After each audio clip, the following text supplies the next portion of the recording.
სასტუმრო ედისონში ზამთრის სათხილამურო სეზონის დახურვასთან დაკავშირებით საქართველოს სათხილამურო ფედერაციამ სპონსორებისთვის და პარტნიორებისთვის სპეციალური მიღება გამართა. სათხილამურო ფედერაციისგან სპონსორები მადლობის სიგელებით და სხვადასხვა სამახსოვრო საჩუქრით დააჯილდოვდნენ. ღონისძიების მიმდინარეობისას დავწერეს საზოგადოების წინაშე წარდგენილი იყო ფოტოკოლაჟი იმის თაობაზე, თუ როგორ მიმდინარეობდა ზამთრის სეზონის განმავლობაში შეკრებები და შეჯიბრებები, სადაც ქართველი სპორტსმენები მონაწილეობდნენ. სათხილამურო სპორტში საქართველოს თასის გათამაშება საქართველოს სხვადასხვა კურორტზე 7 ეტაპად ჩატარდა და ამ ტურნირში მონაწილეობა მაკურიანის, გუდაურის, თბილისის, სვანეთის და აჭარის სპორტსკოლების წარმომადგენლებმა მიიღეს.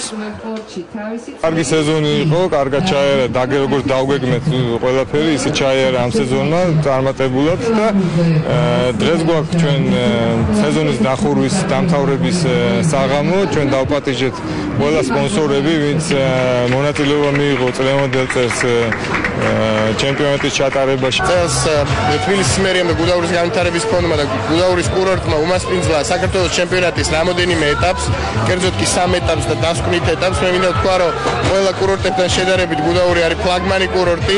ძალიან საინტერესო წელიწადი იყო, აქტიური წელიწადი ჩვენი ოთხილამურეებისთვის და მოყვარულებისთვის.